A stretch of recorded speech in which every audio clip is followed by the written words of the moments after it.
Now think about it. If you were to go to the doctor's office, they brought out that little rubber hammer and they were to hit you at the knee and your knee was to kick, that's a reaction, right? They hit it there and they react back. What's your knee-jerk reaction when something goes wrong in your home?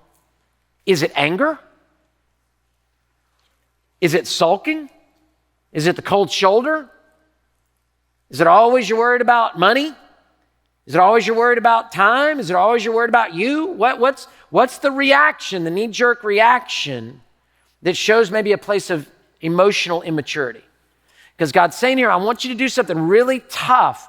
I want you, and we're going to get into it another notch on point 5. I want you to see that I'm going to take care of this. So you do everything you can do to be at peace with all men. And you don't react, and you don't just respond.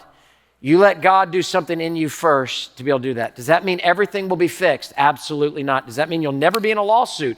You may be in a lawsuit. Does that mean that every time you try to make peace with somebody, they're going to receive it back? Does that mean that you don't hold to a standard in your office and say, hey, sorry, it's not going to work out for you to be employed here? Absolutely not. All of those things, but we're talking about a godly response that's not selfish in nature. I'm not retaliating because of me.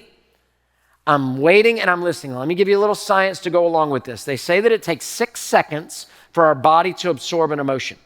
So something happens and we're like, did this just happen? What happened with this? I can't think. 1, 2, 3, 4, 5. And then at about 6, we go, ah! And we respond.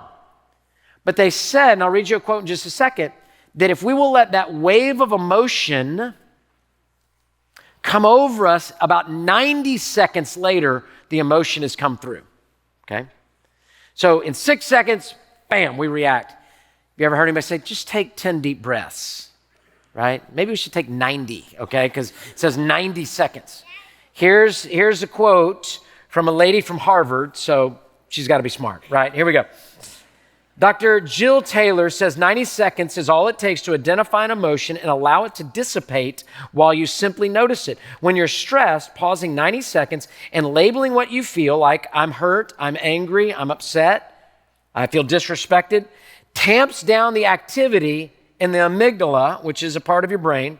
MRI studies show that the brain responds to this emotional labeling by calming the region down involved in angry outburst when it helps you to regain your control. So he says, take this, she says, take this and respond and take a minute and say, can we just talk about this in 90 seconds and kind of walk away from the fight?